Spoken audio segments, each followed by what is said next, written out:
సత్యమును జీవమును ఆధారము నీ వాక్యము నా త్రోవకు.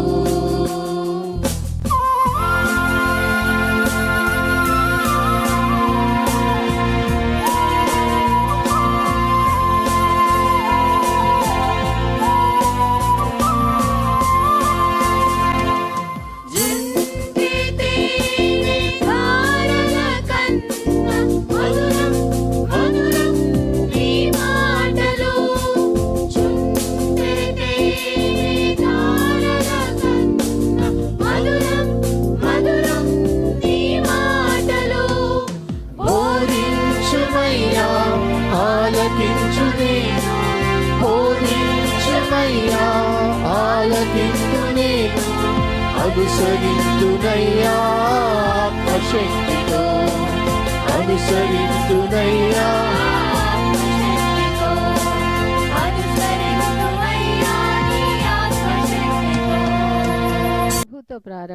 ప్రభుతో ప్రారంభం అనే ఆధ్యాత్మిక అనుదిన ప్రార్థనా కార్యక్రమానికి ప్రేమతో మిమ్మల్ని ఆహ్వానిస్తూ ఉన్నాం. మన జీవితానికి ఆదియు ఆధారమునైనటువంటి ఆ దేవుణ్ణి మొదట మరణించుకున్నట్లయితే ఆ దినమంతయు ఆయన కృపాక్షేమములే మన వెంట వచ్చును.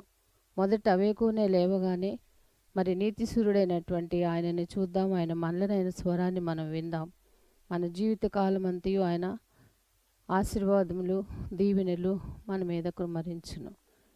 యెషయి 65:24 మనం చూసినట్లయితే వారికి ఈలాగున జరుగును, వారు వేడుకొనుక మునుపు నేను ఉత్తరం ఇచ్చేదను, వారి మనవి చేయుచుండగా నేను ఆలకించెదను.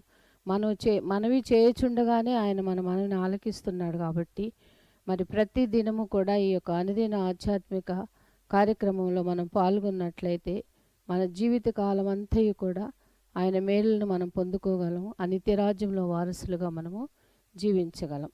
రండి, ప్రభుతో ప్రారంభ కార్యక్రమంలో పాల్గొనండి, ఆత్మీయ మేలులు పొందండి.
దేవుని సంగమా, మరొక నూతన దినమును దేవుడు మనకు అనుగ్రహించాడు.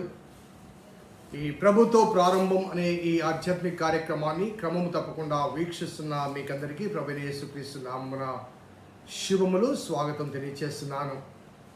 మరి బైబిల్ గ్రంథంలో మరి నిన్నటి నుంచి కీర్తన గ్రంథంలోనికి మనం వచ్చాం. మరి దావీదు చరిత్ర, సొలొమోను చరిత్ర ముగించాం. కాబట్టి వారి రచనలు కూడా మరి ధ్యానం చేస్తే ఒక పరిపూర్ణత కలుగుతుంది. ఆ నేపథ్యంలో మరి మొదటగా దావీదు రచనలు మనకు కీర్తనలోంచి పొందుపరచబడ్డ కీర్తనలు మనం ధ్యానం చేస్తూ మరి పరిచయ గ్రంథంగా లేకపోతే పరిచయ కీర్తనగా భావించబడ్డ మొదటి కీర్తన యొక్క పరిచయాన్ని నిన్నటి దినం మనం ధ్యానం చేశాం. మరి ఈ దినము ఈ మొదటి కీర్తనలోని కొన్ని అంశాలు మరి క్లుప్తంగా ధ్యానం చేయడానికి ప్రయత్నం చేద్దాం, ప్రార్థన చేద్దాం. కృపగల దేవా, దయగల తండ్రి, మీ పాదములకు స్తోత్రము చెల్లిస్తున్నాం నాయన. నీ ఉచితమైన దయా సంకల్పాన్ని బట్టి మమ్మల్ని ప్రేమించి మీరు మాతో మాట్లాడుతున్న విధానాన్ని బట్టి మీకు స్తుతులు చెల్లిస్తున్నాం. ఈ మొదటి కీర్తన మేము ధ్యానం చేస్తుండగా ప్రభా, ఈ కీర్తనలోని అంశాలు మా వ్యక్తిగత జీవితానికి అన్వయించుకొని సరిపోల్చుకొని సవరించుకుంటకు మీ కృప అనుగ్రహించమని మా రక్షకుడైన యేసు నామమున అడిగి వేడుకొంచున్నాము తండ్రి, ఆమేన్. స్నేహితులారా, నేటి కొరకు ఏర్పాటు చేయబడిన లేఖన భాగం మొదటి కీర్తన మొదటి వచనం. దుష్టుల ఆలోచన చొప్పున నడువక, పాపుల మార్గమున నిలువక, అపహాసకులు కూర్చుండు చోటున కూర్చుండక. సో మినీ బైబిల్గా లేకపోతే డివైన్ కాన్స్టిట్యూషన్గా ఏమి చేయాలో ఏమి చేయకూడదో ఆ వాస్తవాలు సంక్షిప్తంగా సినాప్సిస్గా ఈ కీర్తనలో పొందుపరచబడ్డాయి అని నేను చెప్పడం జరిగింది. సో ఈ ప్రారంభంలోనే దుష్టుల ఆలోచన చొప్పున నడవక, పాపుల మార్గమున నిలవక, అపహాసకులు కూర్చుండు చోటున కూర్చుండక, అనగా నడువక, నిలువక, కూర్చుండక దేవుని ధర్మశాస్త్రాన్ని ధ్యానం చేయాలి. సో దేవుని ధర్మశాస్త్రాన్ని ఎలా ధ్యానం చేయాలన్న దానికి వెళ్ళకముందు మరి ఎప్పుడు ఏ స్థితిగతుల మీద ధ్యానం చేయాలి, అనగా ఏమి చేయకుండా దేవుని వాక్యాన్ని ధ్యానం చేయాలి అనడానికి దుష్టుల ఆలోచన చొప్పున నడవక, పాపుల మార్గములు నిలువక, అపహాసకులు కూర్చుండు చోటున కూర్చుండక. ఈ దుష్టుల ఆలోచన, wicket, the council of the wicket అనే మాట. దుష్టుల ఆలోచన చొప్పున నడువక అనే ఈ మొదటి మాట ఒక్కసారి మనం జ్ఞాపకం చేసుకుంటే దేవునికి మరి ఆయాసం కలిగించిన అంశం, దేవునికి బాధ కలిగించిన అంశం. మొట్టమొదటిగా దేవునికి వ్యతిరేకంగా మానవుడు అవిధేయత వ్యక్తపరిచిన అంశం ఏంటంటే ఈ దుష్టుల ఆలోచన. దేవుడు ఆదాము అవ్వకు స్వయంగా చెప్పాడు, ఈ తోటలోని ప్రతి వృక్ష ఫలము నిరభ్యంతరంగా తినవచ్చు, ఆ మంచి చెడ్డల తెలివినిచ్చు ఆ వృక్ష ఫలము తప్ప. అపవాది సర్పము రూపంలో వచ్చింది. ఇది నిజమా? ఈ వృక్ష ఫలాల్లో దేనైనా తినకూడదని చెప్పాడా? చూడండి, చాలా కన్నింగ్గా మరి సర్పము హవ్వను శోధించింది. ఇది నిజమా? ఈ మాటలోనే చాలా మనకు ఒక విధమైన అవునా, నిజమేనా? సో ఇది నిజమా? మరి ఈ తోట ఫలంలో దేనైనా తినకూడదని దేవుడు చెప్పాడంటే హవ్వ సత్యం ఒప్పుకుంటుంది. మీరు తినుదినమున నిశ్చయముగా చచ్చెదరని చెప్పాడంటే మీరు చావనే చావరు. మీరు తింటే దేవదూతల వలె ఉంటారు. మనకు ఆ స్టోరీ బాగా తెలుసు కాబట్టి ఆ రెఫరెన్స్లోకి నేను వెళ్ళదలుచుకోవాలి. ఆదికాండం 2వ అధ్యాయం. ఇది నిజమా అంటూ ఒక అనుమానాన్ని క్రియేట్ చేసింది, ఒక ప్రశ్నను క్రియేట్ చేసింది. అలాగే మీరు చావనే చావరు, మీరు దేవతల వలె ఉంటారు అని చెప్పింది. వాస్తవాన్ని మనం జ్ఞాపకం చేస్తే ఆదాము హవ్వలు దేవుని కుమారులు కుమార్తెలు. లూకాసు వార్తలో జీనియాలజీలో ఆ వంశావళిలో స్పష్టంగా ఆదాము దేవుని కుమారుడు అన్నాడు. సో దేవుని కుమారుడుగా, కుమార్తెగా దేవుని చేత రూపకల్పన చేయన, స్వయంగా దేవుని హస్తాల చేత రూపకల్పన చేయబడిన ఆదాము, ఆ ఆదాము ప్రక్కలోంచి దేవుడే స్వయంగా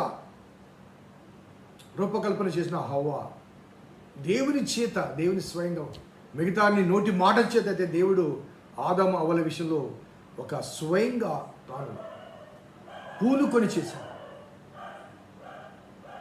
అదే రీతిగా మిగతా ప్రాణికి భిన్నమైన రీతిగా ఆదాము అవ్వలను చేశాడు. సో కేవలం ఒకే ఒక సూచన, ఆహారానికి కావాల్సినన్ని తినమన్నాడు. అందులో జీవవృక్ష ఫలం కూడా ఉంది. ఆ విషయంలో కూడా ఏమీ మాట్లాడలేదు దేవుడు.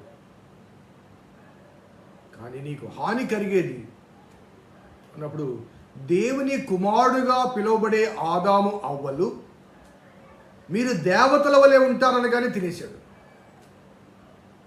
దేవతలు పెద్ద ఎక్కువారా, దేవుని కుమారుడు కుమార్తెలు ఎక్కువారా? దేవునికి సేవ చేసేవారు దేవదూతలు. కాబట్టి మీరు దేవతల వలె ఉంటారు, లేకపోతే దేవదూతల వలె ఉంటారు అనగానే ప్రలోభపడి ముందు వెనక ఆలోచించకుండా ఆ వృక్ష ఫలము తాను తిని తన భర్తకు ఇచ్చింది. అతడు కూడా ఎందుకు తెచ్చావు, ఎందుకు తిన్నావు, దేవుడు వద్దన్నాడు కదా అని ప్రశ్నించలేదు సరిగదా, తిన్నాడు. దేవుని స్వరం విని చెట్ల చాటుకు వెళ్ళిపోయాడు. సో దుష్టుల ఆలోచన చొప్పున నడవక, దేవుడు చెప్పిన మంచి ఆలోచన అతనికి జీవాన్ని ఇచ్చింది. దుష్టుని ఆలోచన అతని జీవితంలో లేకపోతే ఆమె జీవితంలో మరణాన్ని ప్రవేశింపచేసింది. నీవు తినుదినమున నిశ్చయముగా చచ్చెదవు. సో దుష్టుల ద్వారా కలిగే ఈ ఆలోచన యావత్తు కూడా మనకు క్షేమకరం కాదు, హానికరము అన్న వాస్తవాన్ని మనం జ్ఞాపకం చేసుకోవాలి. Wicked always gives us a counsel, లేకపోతే ఒక advice to disturb us, to distract us. మనల్ని డిస్టర్బ్ చేయడానికి కానీ, లేకపోతే మనల్ని దేవుని నుంచి దూరపరచడానికి కానీ కొన్ని ఆలోచనలు కలిగిస్తుంటాడు. ఇది నిజమా అనే భావన. ఈ ఒక్కసారిలే, ఎవరు చూడడం లేదులే, ఇది చేయడం వల్ల నీకు లాభం కలుగుతుందని, ఇలా అనేకమైన ప్రలోభాలు కలిగిస్తూ ఉంటాడు దుష్టుల ఆలోచనలు. సో దానికి అనుగుణంగా ప్రయత్నం చేసి లేకపోతే ప్రలోభపడి చాలా ఇబ్బందులు పడ్డవారు చాలామంది ఉన్నారు. నాకు తెలిసిన ఒక గవర్నమెంట్ ఆఫీసర్ మిగతా వారి వలె తాను కూడా ప్రలోభపరచబడి మరి అక్రమ సంపాదనకు ఆశపడ్డప్పుడు అది పొందుతున్నంత కాలం చాలా సంతోషంగా ఉండి,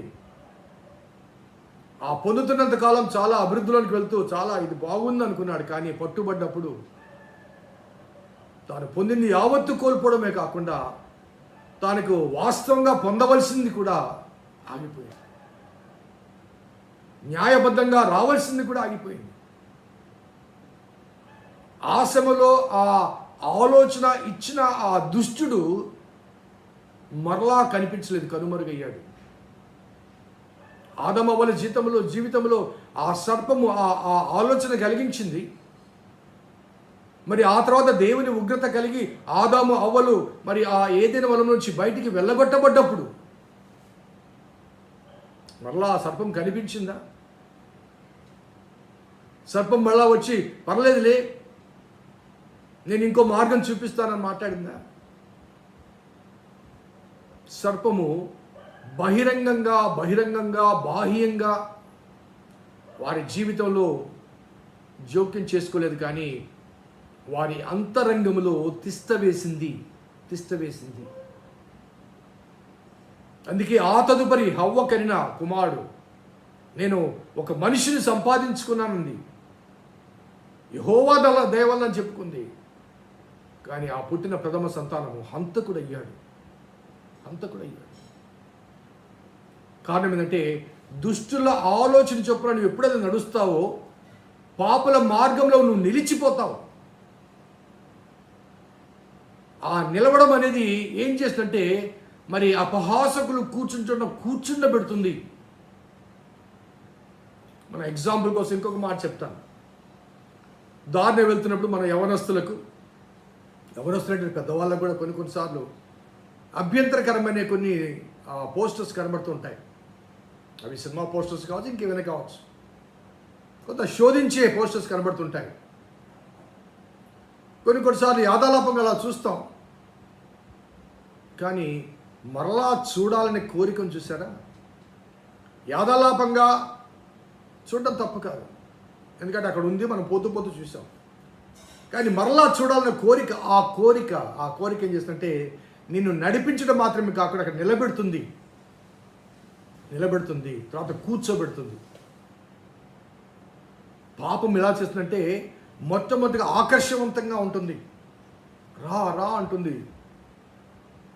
సో నువ్వు నడుస్తావు, సో ఆ పాపము నిన్ను వశపరుచుకుంటుంది, నువ్వు నిలబడతావు. ఆ పాపము నిన్ను దిగజారుస్తుంది, నువ్వు అక్కడే కూర్చుండిపోతావు, అందులోంచి బయటికి రాలేవు. పాపం ఒక ఊపి లాంటిదండి. అది నేత్రాశ కావచ్చు, శరీరాశ కావచ్చు, జీవకుడంబం కావచ్చు, ఏదైనప్పటికీ కూడా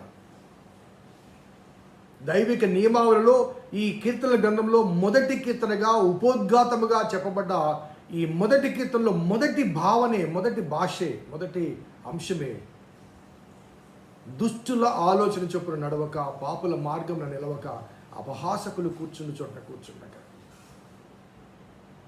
ఈనాటి కాల పరిస్థితుల్లో మరి ఆనాడు మొదలైన ఆ శోధన మరి నేటికి కూడా చాలామంది జీవితాలను మరి ఆ అగమ్య గోచరంగా సరిదిద్దుకోలేని రీతిగా చాలామంది జీవితాలను నాశనపరుస్తుంది. అంటే మరి ఆ నడవడం, ఆ నిలవడం, అక్కడ కూర్చోడం. అది వ్యభిచారం కావచ్చు, త్రాగుడు కావచ్చు, లేకపోతే జూదం లాంటి కొన్ని వ్యసనాలు కావచ్చు. కొన్నిసార్లు ఆ మాటలు ఇక్కడి నుంచి అక్కడికి ట్రాన్స్ఫర్ చేసే అనుభవాలు. కొన్నిసార్లు వారు విన్నది సరైనదా కాదా అని కూడా ఆలోచించకుండా వాడి కడుపు ఉబ్బిపోతుంది, అనగా 10 మందికి చెప్పకపోతే ఉబ్బిపోతుంది. అలా ఒకరి గురించి ఒకరి బాధను చూసినప్పుడు అది వక్రీకరించి మాట్లాడే అంశాలు కూడా. వ్యసనాలు, కుళ్ళు, కుతంత్రాలు, ద్వేషాలు, కక్షలు, కలహాలు, ఇవన్నీ కూడా దుష్టుని ఆలోచన నుంచి పుట్టినవి. మరి దేవుని మార్గం ఏంటంటే ప్రేమ, జాలి, దయ, కనికరము, క్షమాపణ. వీటికి భిన్నమైనవన్నీ కూడా దుష్టు నుంచి కలిగింది. అందుకే యోహాను పత్రికలో అంటాడు, లోకంలో ఉన్నది ప్రేమించొద్దు, లోకంలో ఉన్నదంతయు నేత్రాశ, శరీరాశ, జీవగుణము అవి తండ్రి వలన కలిగినవి కాదు. కాబట్టి నన్ను శోధించే ఆ అంశాలు మొట్టమొదటిగా ఆ మొదటి స్టెప్లోని ఆ మార్గంలో నడవకుండా ఉంటే అక్కడ నిలవకుండా ఉంటావు, ఆ నడవకుండా ఉంటే అక్కడ కూర్చుండకుండా ఉంటావు. కాబట్టి మొదటి అడుగులోని ఒకవేళ పొరపాటున ఆ మార్గంలో నడిచినా వెనక్కి వచ్చి తిరిగి ఆ మార్గంలో వెళ్లకుండా ఉంటే నువ్వు నిలిచే లేకపోతే కూర్చుండే పరిస్థితి నీ జీవితంలో, నా జీవితంలో రాదు. కాబట్టి దుష్టులు ఆలోచించకుండా నడవక అనే ఆ అంశాన్ని మరి దైవిక నియమావళిగా మన వ్యక్తిగత జీవితానికి అన్వయించుకుంటే మన కుటుంబాలు కానీ, సమాజంలో మన పనిచేసే పరిసరాల్లో కానీ మన జీవితాన్ని సరిచేస్తాయి, సవరిస్తాయి, దేవునికి అంగీకారంగా అమలుస్తాయి. సో దుష్టుల ఆలోచన చొప్పున నడవక, పాపుల మార్గంలో నిలవక, అపహాసకులు కూర్చుండు చోట్న కూర్చుండక. కొన్నిసార్లు ఆ అపహాసకుల మాటలు దురద చెవులు అంటారు చూసారా, గేలి చేస్తుంటారు, ఎగతాళి చేస్తుంటారు. 2-3 కలిసి మాట్లాడుతుంటారు ఒక 4వ వ్యక్తి గురించి లేకపోతే 3వ వ్యక్తి గురించి.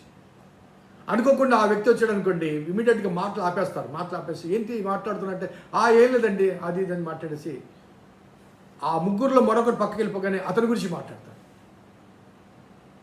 మనకు చాలాసార్లు మంచి వార్తల పట్ల ఆశ ఉండదండి, చెడు పట్లనే ఆసక్తి ఉంటుంది.